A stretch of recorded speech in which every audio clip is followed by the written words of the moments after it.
sehat dan siap untuk belajar ya. Hari ini kita akan belajar bersama-sama untuk mata pelajaran tematik kelas 2. Kita belajar di tema 4, hidup bersih dan sehat, subtema 3, hidup bersih dan sehat di tempat bermain, pembelajaran yang kelima.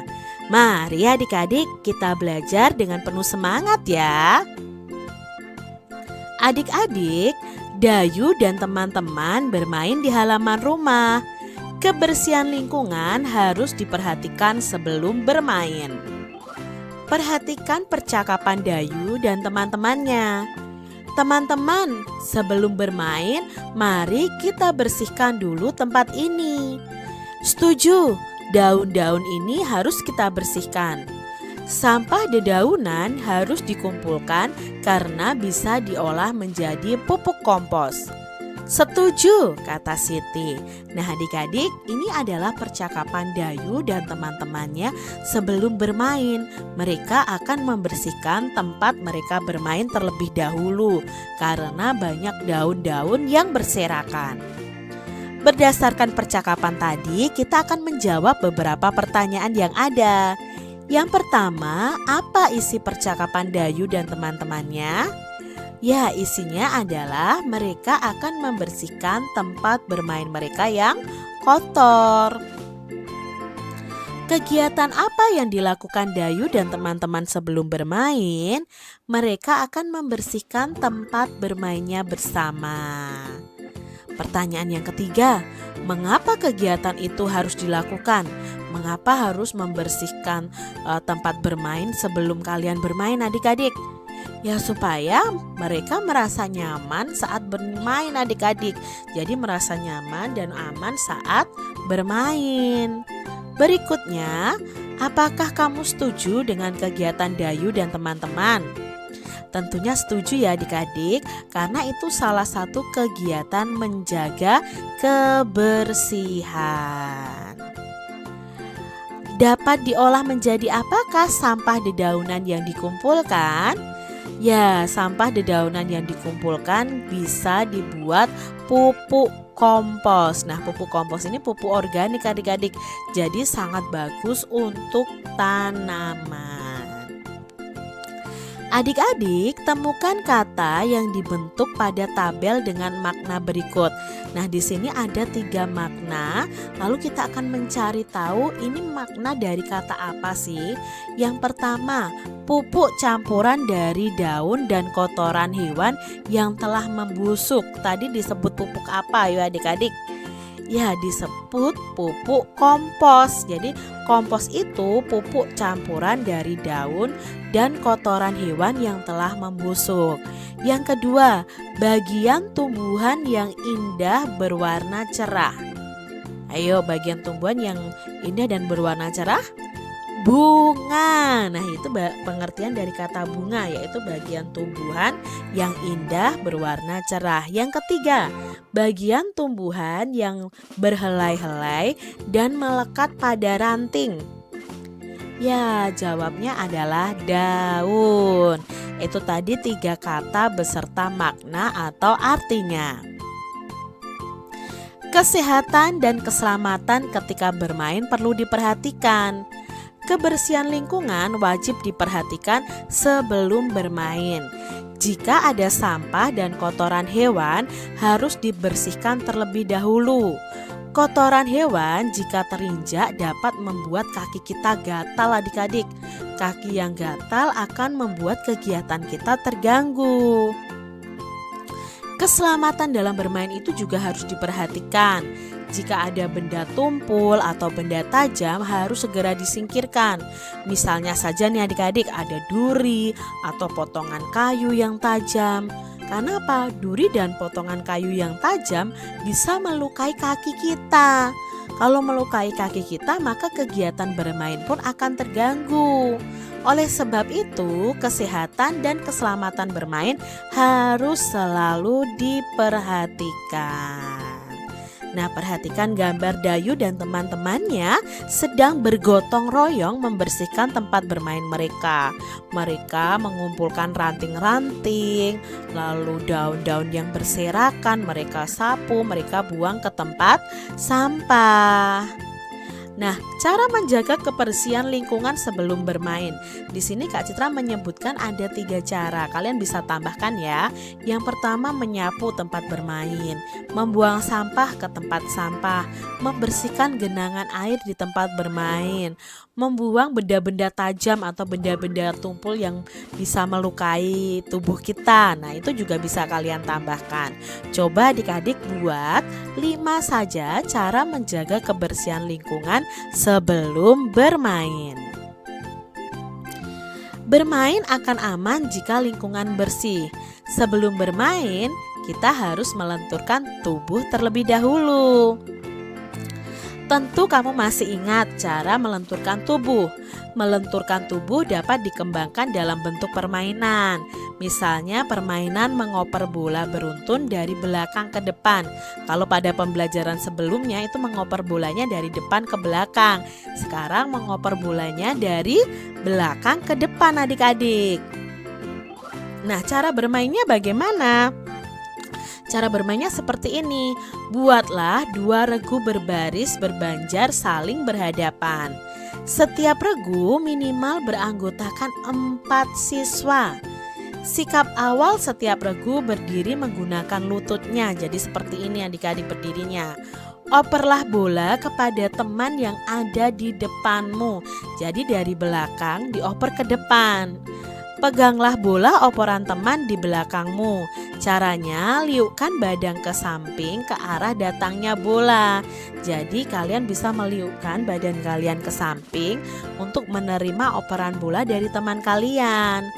Kelompok tercepat mengoper bola sampai ke teman yang paling depan adalah pemenangnya. Jadi kalian berlomba nih adik-adik. Diperlukan kerjasama ya dalam permainan ini. Permainan mengoper bola secara beruntun membutuhkan kerjasama yang baik. Kerjasama yang baik merupakan wujud dari persatuan. Tahukah kamu sikap yang harus dimiliki agar terwujud persatuan yang baik ketika bermain? Nah, ini adalah sikap-sikap yang harus kita miliki adik-adik agar terwujud persatuan dalam bermain. Contohnya di sini menjaga kekompakan tim, mau menerima kekalahan dengan lapang dada, tidak bersikap mau menang sendiri, gemar menolong teman yang kesulitan saat bermain, jujur dan tidak curang ketika bermain, mau berbagi dengan teman saat bermain. Nah, ini sikap yang harus kita miliki agar terwujud persatuan dalam bermain. Kalian harus terapkan ya sikap ini dalam kehidupan kalian sehari-hari. Demikian tadi adik-adik pembahasan kita di tema 4, subtema 3 pembelajaran yang kelima. Semoga video pembelajaran ini bermanfaat untuk adik-adik semuanya. Dan sampai jumpa lagi di video pembelajaran Kak Citra selanjutnya. Tuhan memberkati. Untuk mata pelajaran tematik kelas 2. Kita belajar di tema 4, subtema 3 pembelajaran yang ke-6. Mari kita belajar bersama-sama. Udin, Edo, dan Beni bermain kelereng di halaman rumah. Dayu, Lani, Siti, dan Mei juga bermain lompat tali di sana. Walaupun berbeda agama, mereka bermain dengan rukun. Sikap mereka pantas loh untuk kita tiru. Jadi adik-adik, walaupun kalian berbeda agama, kalian bisa bermain dengan rukun dengan teman-teman kalian. Dayu dan teman-temannya menunjukkan kebersamaan dalam bermain. Kebersamaan merupakan wujud dari persatuan. Apa manfaat persatuan ketika bermain? Apa pula akibat yang akan kita peroleh jika tidak bersatu saat kita bermain adik-adik? Nah, di sini ada manfaat jika ada persatuan dan ada akibat jika tidak ada persatuan ya. Di sini seharusnya akibat jika tidak ada persatuan, akibat jika tidak bersatu ya adik-adik ya. Di sini kurang kata tidak. Apa sih manfaatnya kalau kita bersatu dalam permainan? Manfaatnya adalah hidup rukun dengan teman ya, akan menciptakan kerukunan dengan teman kita. Timbul keakraban dengan teman. Kita bisa bekerja sama dengan teman. Kita akan memiliki banyak teman. Lalu apa akibatnya jika tidak ada kebersatuan dalam bermain? Lah akibatnya adalah terjadi pertengkaran, tidak akrab dengan teman, tidak dapat bekerja sama, dan tidak memiliki teman. Nah, kita lebih baik adik-adik untuk bersatu dalam bermain. Adik-adik, bermain kelereng dan bermain tali dapat membuat tangan kita kotor. Tangan harus dicuci setelah bermain. Perhatikan percakapan berikut. Nak, setelah bermain nanti harus cuci tangan ya. Di depan itu ada keran air. Di sana ada juga sabun dan spons. Iya ayah, kami akan mencuci tangan dengan bersih. Adik-adik, mengapa kita harus mencuci tangan setelah bermain? Tentunya saat bermain ya, kita menyentuh macam-macam mainan, mungkin menyentuh tanah, mungkin menyentuh mainan kita, memegang mainan kita. Nah, benda-benda itu pasti kotor. Kalau kotor berarti di situ pasti ada kumannya. Kalau kita pegang berarti kuman itu berpindah ke tangan kita. Kalau kita langsung misalnya habis bermain tidak cuci tangan langsung makan, berarti kuman itu akan ikut masuk dengan makanan kita, lalu membuat kita sakit perut. Nah, itu pentingnya cuci tangan adik-adik. Apalagi di masa saat ini kita harus rajin-rajin cuci tangan. Kesehatan badan perlu dijaga. Menjaga kesehatan badan itu penting. Hal ini dilakukan agar terhindar dari penyakit. Penyakit akan mudah datang apabila kurang memperhatikan kesehatan badan. Jika badan sakit, semua kegiatan pasti akan terganggu adik-adik. Nafsu makan pun akan berkurang ya. Apakah kalian pernah sakit adik-adik? Nah, saat sakit ya kalian tidak bisa bermain, tidak bisa sekolah, tidak bisa kumpul bersama keluarga mungkin ya. Lalu nafsu makan kita juga berkurang. Banyak cara yang dapat dilakukan untuk menjaga kesehatan badan. Contohnya di sini kita harus mandi secara teratur. Kita dapat menggunakan sabun mandi agar lebih bersih, mencuci tangan sebelum makan, mencuci kaki sebelum tidur, menggosok gigi setelah makan dan sebelum tidur. Dan dengan demikian badan akan menjadi bersih dan sehat. Itu tadi cara menjaga kesehatan tubuh kita. Adik-adik, perhatikan gambar ini ya.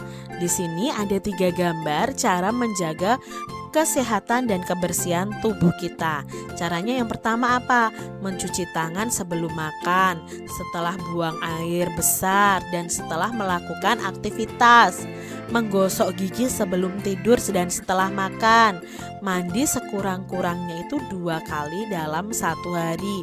Menggunakan sabun, lalu kalian bisa keramas dengan shampoo supaya rambut kalian juga bersih. Itu cara menjaga kesehatan badan kita. Apakah kalian sudah menjaga kesehatan badan kalian? Kak Citra berharap kalian menjaga kesehatan badan kalian ya. Karena kalau sakit itu rasanya pasti tidak enak adik-adik. Nah, perhatikan gambar sabun dan spons. Gambar sabun dan spons ini berbentuk balok. Balok itu merupakan bangun ruang. Nah, bangun ini berbentuk prisma. Ya, prisma itu memiliki sisi atas atau sisi tutup atas, sisi tutup bawah, lalu ada 3 sisi tegaknya. Lalu di sini ada rusuk atau ruas garisnya, ada titik sudut. Pada pembelajaran sebelumnya kita sudah pelajari. Ini namanya limas adik-adik ya. Kalau di sini yang atas ini limas segi 4, kalau yang bawah ini limas segi 3. Nah, yang berwarna hijau ini adalah sisinya. Sisinya di sini ada 4 adik-adik ya. Lalu garisnya berupa rusuk, titik sudutnya ini ya seharusnya ya ke panahnya ke tanda ini. Ini namanya titik sudut. Di sini Kak Citra punya gambar ini adik-adik. Ini namanya prisma tegak segitiga. Kita akan hitung berapa banyak rusuk, sisi, dan titik sudutnya. Yuk kita hitung bersama adik-adik. Banyak rusuknya ada 1, 2, 3, 4, 5, 6, 7, 8, 9. Jadi banyak rusuknya ada 9. Banyak sisinya. Nah, sisi depan, sisi belakang. Berarti 1, 2, sisi samping, 3, 4. Sisi sampingnya yang ini ya. Lalu sisi bawah 4. Berarti sisi bawah tambah 1, 5 ya. Jadi sisinya ada 5. Titik sudutnya 1, 2, 3, 4, 5, 6. Berarti ada 6. Bangun ruang berikutnya adalah prisma tegak segi 5 ya. Ada berapa banyak rusuknya? Pada pembelajaran sebelumnya sudah nih adik-adik ya. Ada berapa? Yuk kita hitung dari tutup bawah dulu. 1, 2, 3, 4, 5. Tutup atasnya 6, 7, 8, 9, 10. Yang sekarang yang naik 11, 12, 13, 14, 15. Berarti banyak rusuknya ada 15. Banyak sisinya sekarang. Tutup atas, tutup bawah. Ya, berarti ada 2. Tutup depan 3, tutup samping 4, tutup samping belakang 5, tutup samping belakang lagi 6, tutup samping belakang lagi 7. Berarti ada 7 sisi. Lalu titik sudutnya 1, 2, 3, 4, 5, 6, 7, 8, 9, 10. Berarti banyak titik sudutnya ada 10. Berikutnya ada gambar 5 segi 4. Yuk kita hitung rusuknya bersama-sama. 1, 2, 3, 4, 5, 6, garisnya ini 7, 8. Berarti ada 8. Banyak sisinya ya. Sisi depan 1, sisi samping 1, sisi belakang yang ini ya, berarti 1, 1, 1. Sudah 3 ya. Sisi sampingnya 4. Sisi alasnya 1, berarti tambah 1. Berarti 4 tambah 1, 5. Lalu titik sudutnya ada berapa? Ya hanya 1, 2, 3, 4, 5. Berarti ada 5 titik sudutnya. Pada bangun berikutnya adik-adik. Nah, di sini ada 5 segitiga. Berapa ya banyak rusuknya? Yuk kita hitung. 1, 2, 3, 4, 5, 6. Berarti ada 6. Sisinya, sisi depan 1, sisi belakang atau sisi samping 1, berarti 2. Sisi sampingnya 1 lagi 3. Sisi bawahnya atau alasnya 4, berarti banyak sisinya ada 4. Lalu ada berapa banyak titik sudutnya? Mari kita hitung ya. 1, 2, 3, 4. Maka ada 4 titik sudut. Bangun berikutnya adik-adik ada 5 segi 5. Nah, berapa ya banyak rusuk, sisi, dan titik sudutnya? Mari kita hitung ya rusuknya dulu. 1, 2, 3, 4, 5. Sekarang yang naik 6, 7, 8, 9, 10. Berarti ada 10 rusuknya. Sekarang sisinya ada sisi depan 1, sisi samping 2, sisi samping belakang 3, sisi samping belakang lagi 4, sisi samping yang ini 5, dan sisi bawahnya atau alasnya ada 6. Berarti sekarang titik sudutnya 1, 2, 3, 4, 5, 6. Jadi banyaknya titik sudutnya ada 6. Mudah ya adik-adik ya. Demikian tadi adik-adik pembahasan kita di tema 4, subtema 3, pembelajaran yang ke-6. Semoga video pembelajaran ini bermanfaat untuk adik-adik semuanya. Dan sampai jumpa lagi di video pembelajaran Kak Citra selanjutnya. Tuhan memberkati.